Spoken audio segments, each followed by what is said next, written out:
우리가 분명히 해야 될 것이 뭔가 하면요, 우리가 예수님을 따라가는 그 길에 고난이 있을 수 있다는 것을 여러분 기억을 하셔야 됩니다. 예수님 따라가는 일에 모든 일이 평탄한 길이다 생각하시면 혼란스럽고 또 마음의 상처를 받게 돼요. 예수님이 뜻하신 길이고 예수님께서 원하시는 길이고 내가 주님을 사랑하는 그 길을 가는데도 고난이 있을 수 있다는 것이죠. 어려움이 있을 수 있다는 겁니다. 하나님이 가라고 하는 곳으로 갔는데 그곳에 어려움을 만날 수 있다는 것. 내가 교회 다니는데 왜 이 어려움이 오지? 내가 주님의 기뻐하는 일을 하는데 왜 이런 어려움이 오지?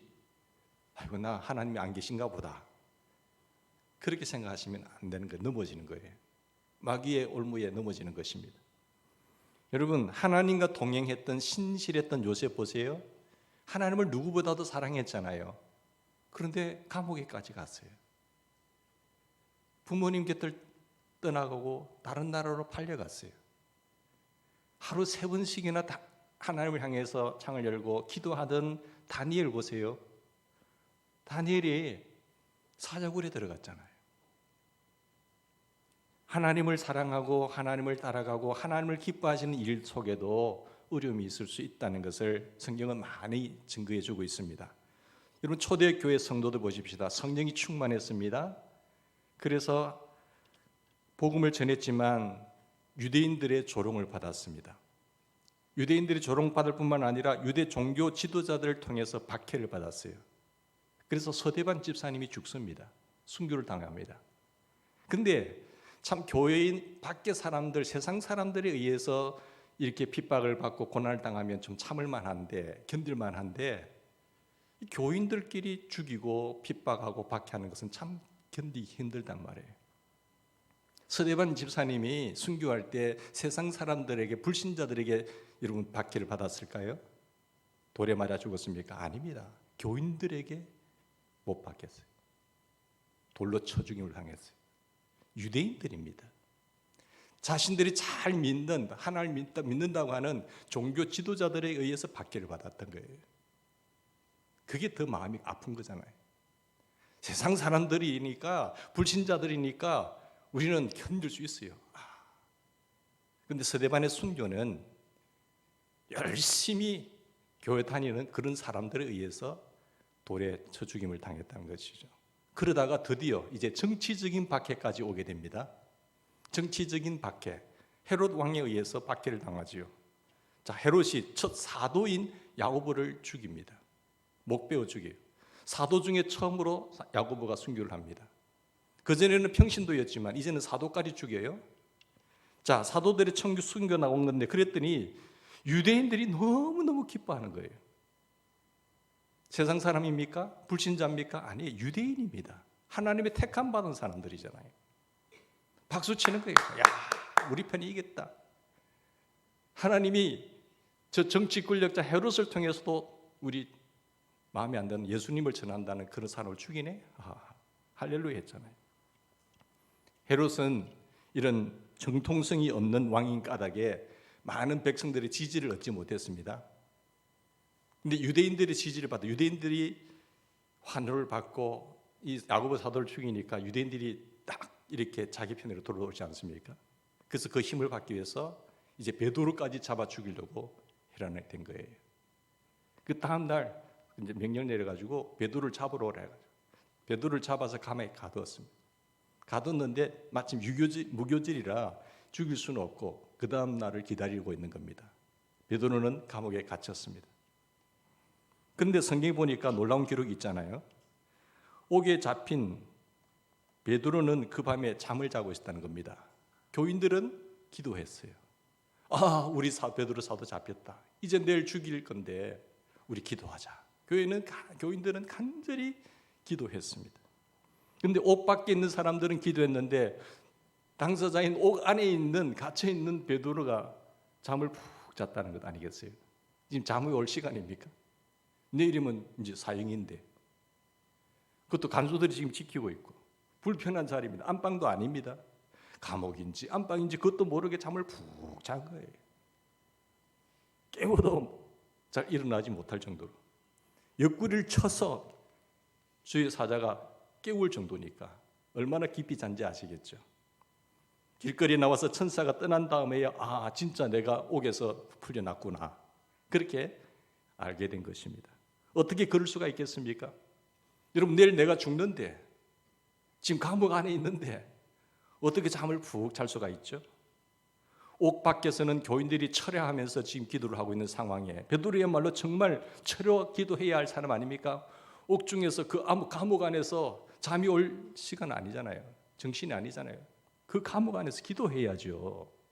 하나님 살려달라고. 그런데 잠을 푹 자고 있다니까요.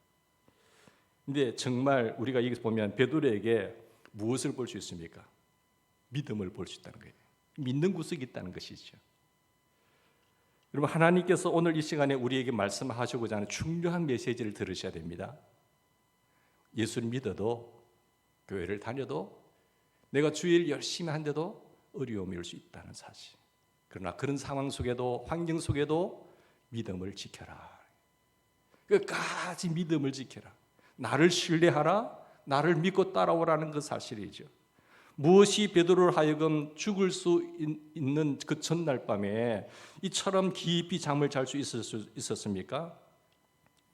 저는 이 보면은 두려움과 염려를 예수님께 완전히 맡겼기 때문이에요. 두려움, 염려는요, 잠을 못 자게 합니다. 불안하잖아요. 그런데 베드로는요, 두려움과 염려를 다 주님께 맡겼어요. 그러니까 잠이 오는 거잖아요. 밤 늦은 시간에, 자야 될 시간에 잠이 안 오시는 분, 불안해서 그래요. 염려하니까 모든 걱정 다 따가오는 거죠. 베드로가 살고 죽는 모든 문제를 내가 믿는 예수님께 이제 다 맡긴 거예요. 베드로는 예수님의 수제자였지만 이미 예수님께서 십자가 지실 때 어떻게 했습니까? 예수님 열심히 쫓아다니고 제자 훈련 받고 그랬던 사람이요, 예수님의 기적도 보았어요. 예수님이 어떤 분인지 기적도, 죽은 자도 살리는, 나사로 살리는 광경도 보고 체험을 한 사람입니다. 그런데 예수님이 죽는다고 하니까요, 어떻게 했죠? 나 예수님 모른다. 예수님이 위기에 처하니까 그 두려움, 나도 죽을 수 있구나 하면서 계집종 앞에서 예수님 모른다고 했어요. 사람이 그렇게 간사한 거예요. 교회 열심히 다녀도요, 너 죽을래? 예수 믿으면 죽인다 하면 나 부인 안 할 자신 있으세요? 베드로가 그랬던 사람이거든요. 얼마나 창피하다는 사실을 그가 알았어요. 그 예수님 부활하셔서 나타났을 때도 얼굴도 못 들 정도. 근데 성령 받고 나서 주님이 이제 자기 안에 오심으로 말미암아, 밖에 있을 때는 그랬겠지만은 주님이 자기 안에 오심으로 말미암아 담대함을 얻게 된 거죠. 권능을 받게 된 거죠. 내가 그때 너무너무 잘못했구나. 주님을 신뢰하지 못하고 믿지 못했구나. 그러니까 두려움에, 죽음의 그 두려움이 없어, 여러분, 믿음이 없으니까 넘어진 것 아니겠습니까? 사랑하는 여러분, 베드로는 3년 동안 주님을 쫓아다니고 기적과 표적과 모든 일들을 많이 목격하고 체험했음에도 불구하고 두려움과 염려에 사로잡힌 사람은요, 하나님의 일을 할 수 없음을 깨달은 거예요. 그 십자가 사건을 통해서 한번 처절한 패배를 경험했거든요. 두려움과 염려는 주님께 맡겨진 모든 일들, 두려움과 염려에 사로잡힌 사람들은 반드시 하나님의 기뻐하시는 뜻대로 못 삽니다. 왜요? 믿음이 없기 때문에 그래요. 믿음이 없이는 하나님을 기쁘시게 할 수 없나니. 하나님께 나아가는 자는 반드시 그가 계신 것과 자기를 찾는 자들에게 상 주신이심을 믿어야 할지니라. 믿음으로 요셉은, 믿음으로 아브라함은, 믿음으로 이삭은, 믿음으로 기드온은, 믿음으로 요셉은 다 믿음으로 이기잖아요. 그러니까 믿음이 없이는 절대로 하나님을 기쁘시게 할 수가 없어요. 영적으로 완전히 묶여있기 때문에, 두려움에 사로잡혔기 때문에 그 사람은 하나님의 뜻을 펼쳐나갈 수가 없습니다. 그래서 그는 베드로전서 5장 7절, 이 십자가 사건을 경험하고 나서 부활하신 주님을 만나고 이제 성령이 충만한 이후로 그는 삶으로 말미암아 베드로 사도가 기록한 그 성경 5장에 보면 뭐라고 말합니까? 너희 염려를 다 주께 맡겨버리라. 모든 것 다 주께 맡겨버리라. 주께서 너희를 권고하심이라. 여러분, 근신하라 깨어라 너희 대적 마귀가 우는 사자와 같이 삼킬 자를 찾고 있나니 라고 말씀하셨어요. 베드로의 이 말씀은요, 이날의 십자가의 그 경험에서 나온 말씀이에요. 내가 염려함으로, 내가 두려워함으로 주님까지, 내 스승까지 나 모른 척하고 배신했어. 이제 내가 주님을 만나고 부활의 소망 주님을 체험함으로 말미암아 내 모든 염려를 다 주께 맡겨버린 거예요. 내가 마귀에게 사로잡혔구나, 내가 마귀에게 졌구나 후회하면서 땅을 치면서 회개하면서 이제 일어난 거예요. 베드로는 염려하지 말아야 되는 것이구나, 어떤 일에도 두려워하지 말아야 되는 것이구나, 두려워하고 염려하면 또 마귀에게 사로잡히는구나. 그가 위기에 도달했을 때, 위기를 만났을 때, 큰 고통 속에 있게 됐을 때 정말 두려움과 염려를 주님께 맡겨버리기로 작정을 했던 거예요. 나 이제 절대로 마귀에게 넘어가지 않는다. 베드로는 도무지 앞길을 예측하기 어려운 이 순간 자신의 삶과 자신의 판단 전부를 다 나의 주인 되신 주님께 맡긴 거예요. 왜요? 이제 내 안에 주님이 사시니까. 주님이 내가 옆에 계실 때, 내 안에 들어오지 못할 때 내가 주님이 따라다니는 제자라고 말했지만 넘어졌어요. 이제 주님이 사시는 거예요. 십자가 복음이란 게 뭡니까? 나는 주님과 연합해서 죽고, 십자가의 내 옛사람은 죽고 연합해서 주님 다시 사심으로 부활의 예수의 생명이 나의 주님이 사시는 거잖아요. 그러면 그것이 천국인 거예요. 이 비밀을 깨닫고 나서 이제 내가 사는 것이 아니고 주님이 사시는 거기 때문에 다 염려를 주님께 맡기는 거예요. 예수님은 살아계신 하나님의 아들이시고 나의 주, 나의 그리스도이시고 뿐만 아니라 나와 함께 하신다. 내 안에서 역사하시고 나를 이끌어 가시고 나를 축원하신다. 임마누엘 나와 함께 하신다. 오직 그것 하나만 알기로 작정하신 거예요. 주님이 사시면 그 어디나 하늘나라 환경과 염려 다 필요 없어요. 주님이 하나님이 전능하신 분이라면서요. 그렇잖아요. 환경이 문제가 아니라 주님이 함께 하느냐 안 하느냐가 중요한 거예요. 내 안에 주님이 계시느냐 안 계시냐가 중요한 것이지 환경은 아무 문제가 되지 않는 것입니다.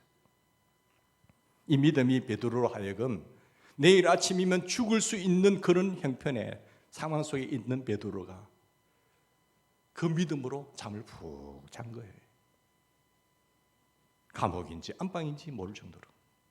내일 어떤 일이 일어날지 두려워하고 염려하지 않으니까 밤이 되니까 잠이 온 것 아니겠습니까?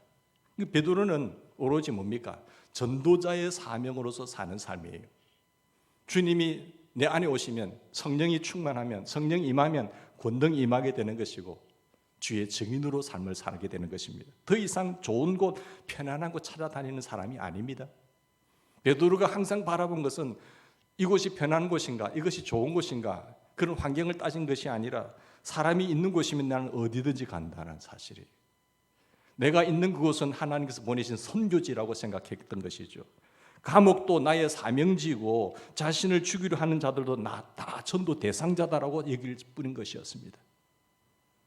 주님이 생명 주실 때까지 전도하다가 주님 오라고 하시면 기쁜 마음으로 주님께 가시는 것이죠. 그 주님을 만난 사람은 나의 달려갈 길과 주 예수께 받은 사명, 바울도 그랬잖아요. 내가 하나님의 은혜에 복음 증거하는 일을 마치려면 나의 생명도 좋은 것으로 조금 더 귀한 것으로 여기지 아니한다고 했어요. 왜냐하면 하나님의 거룩한 역사는 다 이루어졌고 하나 남았어요. 이 천국 복음이 모든 민족에게 증거되기 위하여 전파되리니 그저야 끝이 오기 때문에 하나님이 남은 이 거룩한 사역, 이 역사를 통해서 역사는 움직이고 있는데 이 사역에 뛰어드는 사람, 이 사명을 아는 사람은 주님이 그와 함께 하시고 그를 통해서 역사하실 줄 믿습니다. 다른 거 볼 필요 없어요. 우리 인생 80년, 100년 주신 이유는 시간과 건강과 물질과 권력과 모든 것들 다 주님 기뻐하신 이거에 올인하는 거죠. 여러분 천국 있다는 것을 믿으세요? 예. 이 세상이 절대 끝이 아니에요. 잠시 지나가는 것이고 보이는 세상은 잠깐이요. 보이지 않는 세상은 영원한 것입니다. 이 믿음이 확 믿어져야 되는 것이에요. 이것이 믿어질 때에 베드로처럼 잠을 잘 수 있죠. 오늘 이 시간에 여러분에게도 동일하게 베드로처럼 그런 위기를 만날 때에, 환난을 만날 때도 잠잘 시간이 오면은 푹 자게 되는 것은 그런 은혜를 잊게 되기를 바랍니다. 불면증에 시달리는 분들, 오늘 하나님의 여러분을 고치시기로 작정한 날인 것을 믿으시기 바랍니다. 정말 염려와 근심과 두려움을 주님께 맡긴 자는요, 잠을 잘 수가 있어요. 아니면 험한 걱정 다 하는 거죠. 그런다고 내 염려가 키를 한 잔을 더 할 수 있습니까? 내가 염려한다고 뭔가 바뀌십니까? 안 그렇습니다. 도리어 내 몸만 해치는 거예요. 하나님께서 베드로에게 하신 놀라운 일들을, 참 귀한 일이지만 오늘 성경에 보면요, 옥 바깥에서 베드로를 위해서 기도했던 성도들 한번 보십시다. 자, 베드로 사도로 내일 죽는다고 하는데 철야 기도하고 있잖아요. 오늘 우리에게 하나님 주시는 또 중요한 메시지가 있어요. 베드로에게 주시는 메시지가 있지만, 베드로를 통해 주시는 메시지가 있지만, 바깥에서 지금 기도하고 있는 성도들을 통해서 주시는 메시지가 있어요. 그렇다면 옥 바깥에 지금 교인들은 어떻습니까? 베드로는 죽고 사는 것을 하나님께 맡겼어요. 그렇지만 옥 바깥에 있는 기도하는 성도들은 하나님께 맡겼을까요? 안 맡겼단 말이에요. 여러분, 기도하면 믿음이 생겨요. 하나님의 뜻을 발견하잖아요. 그런데 이들은 간절히 기도했다. 이게 보면 간절히 기도했다고 나와 있잖아요. 중보기도는 사실 이렇게 해야 돼요.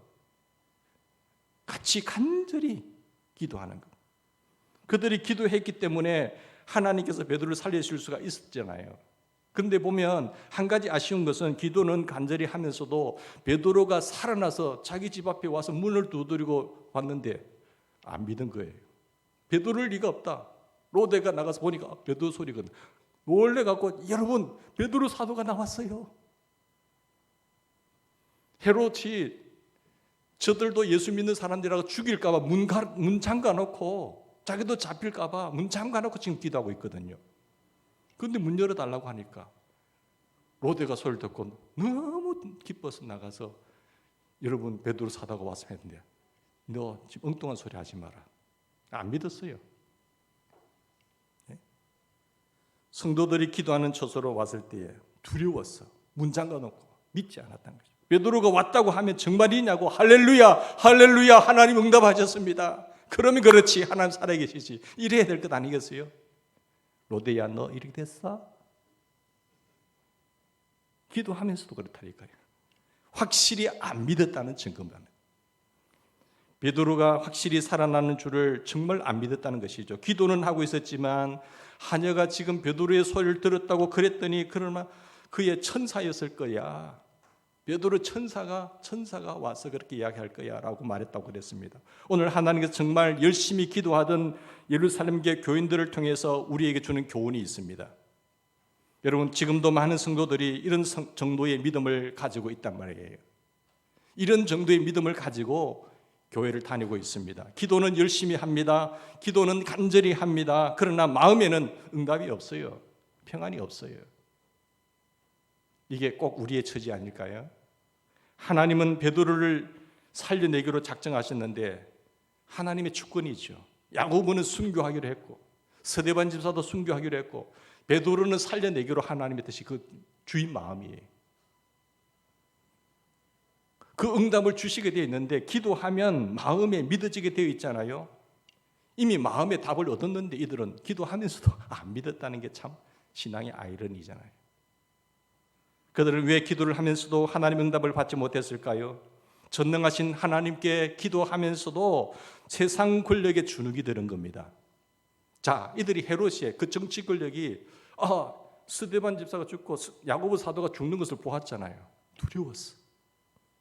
하나님의 권능과 하나님의 살아계심보다도 정치적인 권력이 더 무섭게 느껴졌기 때문에 그런 거예요. 베드로도 죽겠구나. 베드로도 살아날 가능성이 없어. 내일이면 죽어. 이렇게 생각했던 것입니다. 기도는 하나님 앞에, 전능하신 하나님 앞에 드리고 있으면서도 마음은 여전히 헤롯에게 빼앗겼습니다. 이미 마귀에게 빼앗겼어요. 그래서 두려움으로 마음이 꽉 차 있었고, 하나님께서 그들에게 말씀하셔도 그들은 믿지 않았습니다. 우리가 기도를 할 때도 온전한 믿음으로 기도하지 못하면 이러한 상태에 빠진다고 하는 사실이, 우리는 여기서 자신의 생각과 내 감정에 사로잡히게 되면 기도를 해도 하나님의 응답을 받기 어렵다고 하는 사실을 우리가 교훈을 받을 수 있기를 바랍니다. 그래서 우리가 기도를 할 것이면 열심히 기도해야지만 뭘 어떻게 기도해야 돼요? 믿음으로 기도하셔야 돼요. 믿음으로. 온전히 믿음으로 하지 않는 사람은 마치 바깥 물속에 찰싹거리는 그런 믿음과 같다, 이렇게 말했잖아요. 이들 사람들은 죽게 얻기를, 여러분, 죽게 얻기를 원하지 말라 했어요. 여러분, 어떤 처지에서도 하나님의 주권을 신뢰하는 우리가 되기를 바랍니다. 모든 절대 주권은 하나님의 손에 있습니다. 스데반은 돌에 맞아 죽고 야고보는 헤롯의 칼에 죽었습니다. 그러나 베드로는 천사를 통하여 기적적으로 살아났습니다. 하나님께서 왜 이렇게 하실까요? 베드로만 더 사랑하신 증거이겠습니까? 하나님은 베드로만 더 사랑하시고 스데반과 야고보 사도는 덜 사랑한 사람이기 때문에 그랬을까요? 그렇게 볼 수도 없는 것이죠. 히브리서 11장 33절 이하에 보면 죽음의 위기 앞에서 기적적으로 살아난 성도들의 고백이 무엇일까요? 믿음을 지키다가 결국은 죽었던 성도도 그것은 더 위대한 믿음의 선구자들이다라는 사실이에요. 왜? 이 세상이 끝이 아니니까. 더 믿음의 선구자들이에요. 우리는 오늘 죽음을 당할지도 모르는 절박한 순간에도 깊이 잘 수 있었던 베드로를 통해서 환난 중에도 평안을 누릴 수도 있는 이 믿음을 볼 수 있는 눈이 열리기를 바랍니다. 환난 중에도 고난 중에도 평안할 수 있는 이 믿음. 지금 우리에게도 순교는 아니에요. 순교는 아니지만 하나님의 말씀대로 살 때, 하나님의 인도를 따라 살아갈 때에 우리에게도 크고 작은 어려움이 있을 수 있습니다. 내가 열심히 교회 다님에도 불구하고 환난의 밤이 올 수도 있습니다. 그럴 때 우리는 혼란스러워지는 거예요. 내가 왜 주의 뜻을 따라가는데 어려움이 오지? 이런 갈등이 생길 수 있잖아요. 늘 하나님의 말씀대로 가면은, 하나님의 말씀대로 살면 모든 일이 금방 다 잘 된다고 한다면 우리가 하나님의 말씀대로 사는 일이 무엇이 어렵겠습니까? 아무런 갈등도 없고 혼란도 없을 거잖아요. 하나님 말씀대로 살았더니, 하나님 하라고 하는 대로 했더니 오히려 더 어려워졌습니다. 그때 혼란스러운 거예요. 하나님 살아계신가? 정말 내가 끝까지 하나님의 말씀대로 가야 옳은가? 그런 혼란에 빠지게 됩니다. 여러분, 그때 정말 놓치지 말아야 될 것 두 가지가 있어요. 십자가 복음으로 승리하길 바랍니다. 그리고 사랑이에요. 이 두 가지를 놓치지 않기를 바랍니다. 우리가 말씀대로 바로 살려고 할 때 어려움이 오면은 순간 당황하게 돼요. 아이고, 내 교회 다녀봐도 별 볼 일 없더라. 거기는 마귀에게 넘어지는 거예요. 그것을 신학자들 말하고 영적인 밤이라고 말합니다. 물론 영적인 낮도 있고 영적인 밤도 있죠. 항상 낮만 있는 거 아니잖아요. 영적인 밤이 있을 때 그때 어려움이 있을 수 있어요. 그러나 그 밤은 영원히 밤은 아닙니다. 곧 새벽이 옵니다. 우리가 영적으로 낮을 지날 때도 있지만 영적으로 밤을 지날 때도 있다고 하는 사실을 알아야 됩니다. 그때도 우리는 길을 잃지 않기를 주의 이름으로 축원합니다. 길을 잃지 않기를 바랍니다. 이때 우리는 어떻게 해야 됩니까? 모든 것이 다 혼란스러울 때도 십자가 복음으로 살아야 돼요. 십자가 복음이 무엇입니까? 로마서에 있는 복음 중에 복음. 내가 예수 그리스도와 함께 연합했다고 한다면 그와 함께 죽으시면 내 사람은 죽었고, 그와 살아날 때 나는 예수 그리스도와 함께 살아났고, 이제 그분을 내 마음에 중립해서 예수의 생명이 내 안에 들어와서 나는 예수 그리스도의 사람이 된 거라. 사실 이 십자가 복음을 붙잡으셔야, 분명하셔야 돼요. 이 복음이 분명하지 아니하면 우리는 혼란스러워하고 넘어지게 됩니다. 예수님께서 십자가에서 죄와 저주에서 구원하실 뿐만 아니라 내 생명이 되신 주님. 그렇다고 한다면 이제 예수님께서 하셔서 할 일은 뭐가 있겠어요? 나를 통해서 주님 사랑 증가하고 복음 증가하는 일밖에 없어요. 그래서 성령이 임하면 주의 증인이 되는 겁니다. 주님께서 내 안에 오셔서 할 일은 뭐가 있겠어요? 주님이 내 안에 오셔서 여전히 죄를 짓겠습니까? 나는 죽었는데 여전히 내 안에 오신 주님이 그래 죄 지으러 가자, 그래 그렇게 살자, 그렇게 인도하실까요? 아닙니다. 주님이 왕되심과 주님의 주인 되심을 인정했다고 한다면, 그리고 그분이 내게 오셔서 나의 주인으로 산다고 한다면 주의 증인으로 사는 겁니다. 그 믿음이 확실하기 때문에 복음 전가하는 삶에도 어려움이 없을 수 있고, 환경이 늘 영적인 낮만 있는 것이 아니라 영적인 밤이 올 수도 있지만 두려워하지 않고 염려하지 않는 거예요.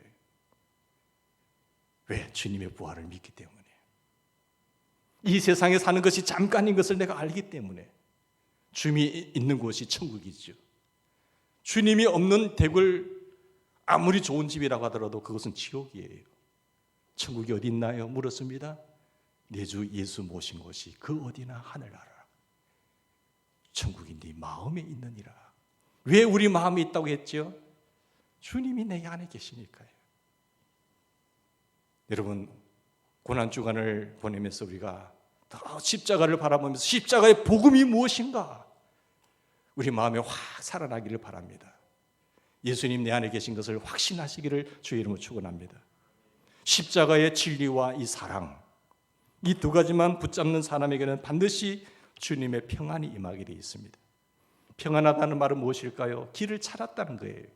길이 예수님이고 이 길이 천국 가는 길이고 이 길이 소망의 길이라는, 내가 길이다, 내가 진리다, 내가 생명이니 나로 말미암지 않고는 아무도 아버지께로 올 자가 없다고 했습니다.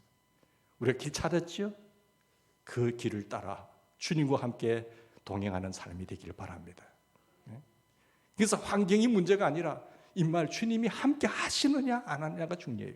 그래서 요한복음 14장 27절에 보면 평안을 너에게 끼치노니 곧 나의 평안을 너에게 주노라. 내가 너에게 주는 것은 세상이 주는 것과 같지 않다 했어요. 세상이 주는 평안은 돈 있으면 좋아요. 좋은 집에 살면 평안해요. 뭔가 잘 되고 아프지 않고 하면 평안해요. 그러나 주님이 주는 평안은 내 평안을 너에게 주노니, 그건 상황과 환경을 초월하는 평안이죠. 너희는 마음에 근심하지도 말고 두려워하지도 말라. 주님이 주시는 평안, 주님이 내 안에 계셔서 얻는 평안이에요.